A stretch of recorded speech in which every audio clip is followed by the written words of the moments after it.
I'm gonna give you a quick history lesson.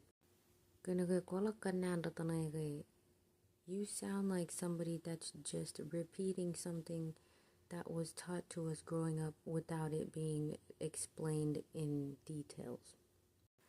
The last war of Relic why and how we ended up the way we are now.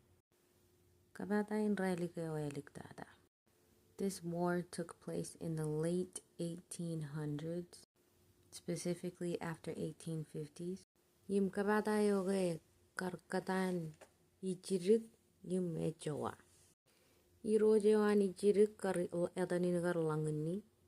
Yim irojewan ejoa ke etaninagar chemeludre.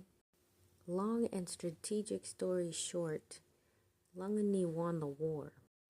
Langani was the first ever chief in Marshallese history to rule over the entire Marshall Islands, both chains. And because of this, it created inter-clan wars amongst the lesser chiefs.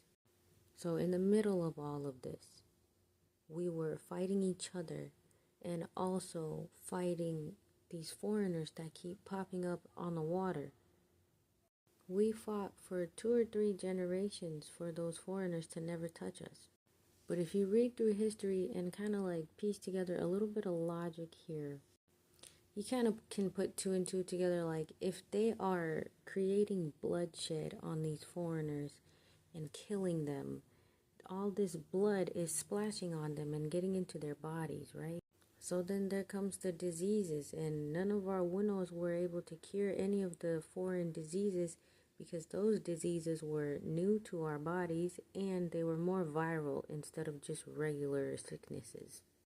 So we kind of had no choice but to eventually seek outside help because we couldn't figure out what the hell was going on. We fought for so long that one of Langani's grandsons, Kaipoge, became known by word of mouth amongst the traders and merchants and missionaries to be a ruthless leader that led wars and attacks on anyone that tried to come to Majo. But I wouldn't be surprised if, due to the inter-clan wars, that some of the lesser chiefs or whatever started to make connections with outsiders as a war tactic.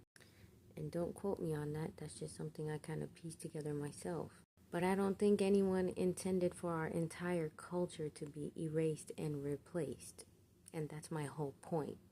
So I don't know what y'all are proud of, because for the past few decades, your general reputation as a whole, I think the way y'all look down on your own history is a very, very good example of what happened when we started to lose the money and lose our own ways. And the way a majority of y'all like to do Christianity has made it seem like being Marshallese and being of Marshallese culture is to mistreat each other like that, because the missionaries replaced our entire culture with Christianity, and this is how y'all act. Is that a majority of y'all Christians are very, very judgmental, hateful. You look down on people who aren't like you, and you judge like you're God. I don't think that's anything to be proud of, sis.